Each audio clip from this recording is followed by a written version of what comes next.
So, welcome everyone again to our class on professional course in accountancy. Okay? You pursuing a professional certification as far as accountancy or financials is concerned. Is it banking and finance? Is it finance related certification? Is it in the academia, peradventure MBA, MSc, or probably in the professionals, ACCA, ACA, ICANN, ATS, CFA, or any form of professional certification that you are pursuing. I'm glad to announce to you that you are in the right professional platform. LearnCity professional platform. So, I want to implore you, get a cup of coffee, get some snacks, and enjoy today's class on marginal and absorption costing. In our previous lecture slides and lecture series, we've looked at different significant and substantial pillars as far as management accountancy or managerial accountancy is concerned.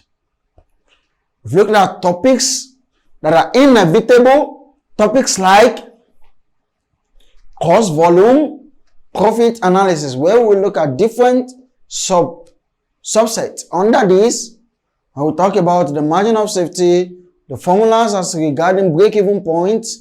We'll look at different concepts of break-even, of CVPA, and so on and so forth.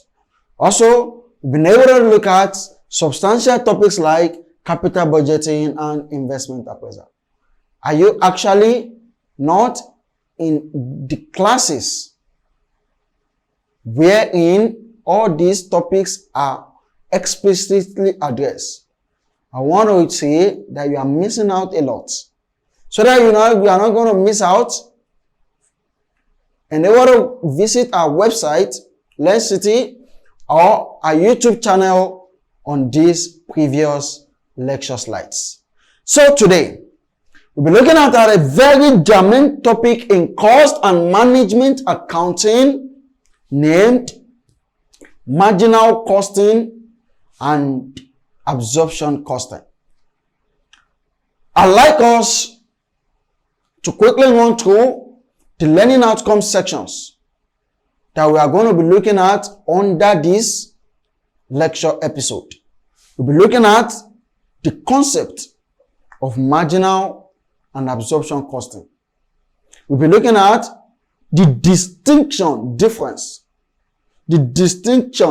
distinguishing feature, the distinction between marginal and absorption costing. We'll be looking at the merits, advantages, and the limitations of marginal costing.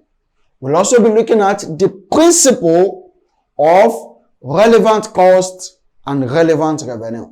And lastly, we'll be looking at the different applications, practical applications of marginal costing, under which we'll be looking at the make or buy application, the acceptance or rejection of special order, shutdown, one-off contract, and so on and so forth. So, for the purpose of today's classroom, we'll only be looking at the concepts of marginal and absorption costing. At the same time, the difference that exists between marginal costing and absorption costing. Because I believe you are going to enjoy today's video. So, let's kickstart with the definition or the concept behind marginal costing and absorption costing. Firstly, what do we refer to as marginal costing? The marginal costing is common in the United Kingdom. Now note, Marginal costing and absorption costing are actually different costing approach that are being employed or deployed or used in cost accounting. Now, when the producer, peradventure a manufacturing firm, want to determine the cost, don't forget that there's no way the selling price, the price of a product can be determined without first knowing what does it cost us to get or to manufacture the product. Then, how do we now cost the product? That's where marginal and absorption costing comes in as a cost analysis technique. Now, the term marginal costing evolved or is being commonly used in the United Kingdom, in UK. And other countries of European continent always professionals in the financials. In the UK or other European continent prefer to use the term marginal costing. While professionals in the US, America, United States of America, prefers to refer to the same thing, the same approach as variable costing. So, anytime you hear either marginal costing or variable costing, don't be perplexed. Both meant the same thing. So, when we are talking about marginal costing, what does it mean?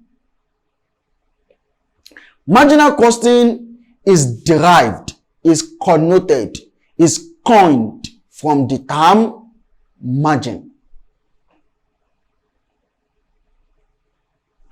The word marginal is derived from the terminology referred to as margin. It's just the addition of the suffix al that makes it marginal. That's grammatically speaking. And the word margin emanated or evolved from economic theories. So, marginal costing is derived from the word margin, which is a well-known concept in economic theories. The word margin means additional, incremental, something that we are going to incur as an incremental decision is made. So,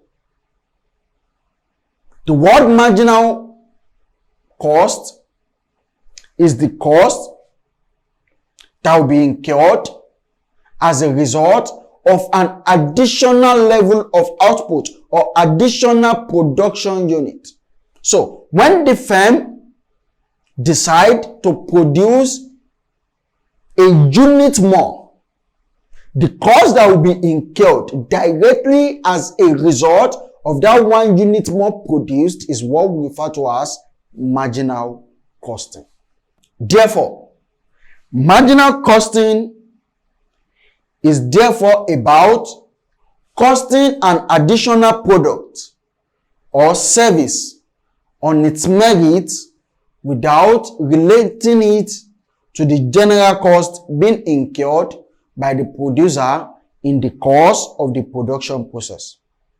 In other words, marginal costing is the cost that will be incurred as a result of an additional product or service, of an additional product or unit produced, or an additional service rendered. So, I want to believe you've been able to get the axiom or the knowledge, the guiding principle of marginal costing. It's actually the costing of an additional unit, of an incremental unit, of an increase in level of production. The cost, what is going to cost us to produce an incremental unit? That's summarily the meaning of marginal costing. While on the other hand, absorption costing is about absorbing the general overhead, general fixed cost, being shared to all units of goods or services produced to ascertain total cost of production per unit rather than total variable or marginal cost per unit. Now, there are some things you need to note as differences in the definition of these two concepts. Marginal costing only takes into cognizance the additional unit, the additional cost that will be incurred as a result of an additional increase in production. That is the fixed cost, which is not directly proportional to the changes in level of activity, is not captured or reckoned in marginal costing. Unlike absorption costing, in which the fixed cost is recognized and is divided or shared or allocated or absorbed on all units of goods or services produced. So, in a nutshell, marginal costing only takes into cognizance the variable cost or the additional variable cost that will be incurred. While absorption costing takes into cognizance not only the variable cost, but also the fixed costs incurred. So, by the time we are actually looking at the analytics on this, calculation on this, we'll be able to understand clearly enough the differences between these two concepts. But before that, let's look at the distinctions or difference that exist between the marginal costing and the absorption costing approach.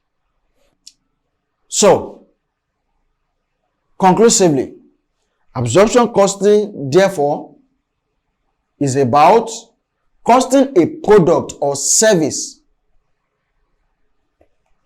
with regards to all the cost elements involved in the production process. So, absorption costing captures all cost elements. Fixed cost is there, variable cost is there, step fixed cost, everything, differential fixed cost, opportunity cost, anything that formulates the cost elements either directly or indirectly proportional or not at all if it does not even vary with the level of production, in as much it forms part of the cost components. Absorption costing captures them all. Unlike marginal costing, which only take into cognizance additional costs that are consequential to the decision of producing an additional unit. So, that's summarily the concepts of marginal costing and absorption costing. Lastly, before moving forward, I'd like us to look at what's the difference, the distinction, the distinguishing feature between the marginal costing and the absorption costing. Actually, there are quite a number of differences that exist between marginal costing and absorption costing. But there are basically three differences that forms the main distinctions between these two cost analysis techniques, both in application and in computation. Number one is the treatment of fixed overhead cost. The treatment of fixed overhead cost. In other words, the way overhead costs are treated in marginal costing is different from the way overhead costs are treated in absorption costing. So, once again, I'd like to reiterate that point. The way overhead costs are treated, are applied in marginal costing is different from the way overhead costs are applied or treated in absorption costing. Now, by the time we are looking at the analytics and calculation aspects, we are going to get more acquainted with this. Using the marginal costing approach, overhead costs are treated as period cost. Now, what does period cost mean? It means their overhead costs, like fixed cost are treated as expenses relating to the period, not as product cost, not as costs that are relevant to the product, or that are proportionally traceable to the product, or that are attributable or allocatable or absorbable by the product. Rather, they are treated as expenses incurred in that period. So, this formulates the application of overhead costs as far as marginal costing is concerned. While in absorption costing, overhead costs or fixed costs are treated as parts of product cost. You need to get the rationale clear. Marginal costing only sees the variable cost, the marginal cost, the incremental cost, the additional cost as the only cost elements of the product. But absorption costing approach only sees both the fixed cost, the variable cost, the incremental cost, or any form of cost. It sees them all as costs that are relevant to the product as product cost. So you need to ascertain that in computing an income statement using the marginal costing approach, we only consider the variable cost as the product cost, as the direct cost. So we deduct it directly from the sales revenue and we get contribution. After which, we now remove the fixed cost as under the expenses section because it's been treated as a period cost. But under the absorption costing, the sales is being used and then we deduct the variable cost that is treated in the marginal costing also. So it's not a difference. Then after deduction of the variable cost, we also deduct the fixed production overhead, the FPO, or the fixed cost. Then we arrive at what we refer to as the gross profit. So we say in this case that the treatment of fixed cost or overhead cost in marginal costing is different from the treatment in absorption costing. That's number one. Significant difference that you need to note. Another difference that you need to note is the ascertainment of closing stock or closing inventory. Now, the way closing stock is valued, the valuation of closing stock under marginal costing is different from the valuation of closing stock under absorption costing. The way closing stock is ascertained, is valued, is derived, is different from the way closing stock is derived in absorption costing, thereby giving us different figures. By the time we are looking at analytics, we are going to note and see that closing stock in marginal costing is always different from the closing stock in absorption costing. The valuation under marginal costing of closing stock is different from the valuation under absorption costing of closing stock. And this just boils down to the rationale that under marginal costing, the closing stock is valued at only the variable amount or the variable cost.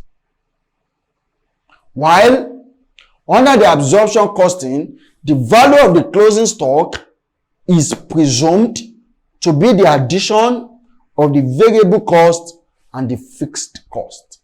So that's why we say that the valuation is different. For example, ABC Nigeria Limited produces XYZ products in which it incurs a variable cost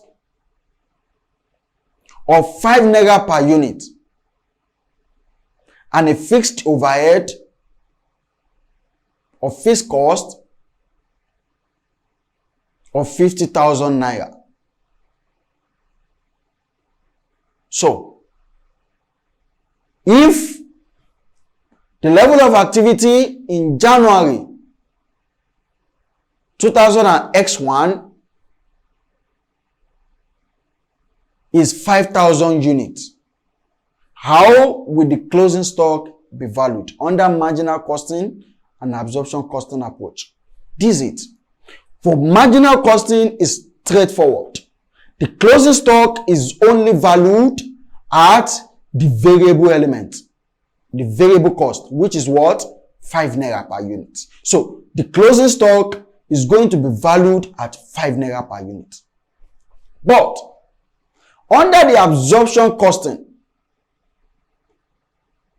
there is need to compute what we call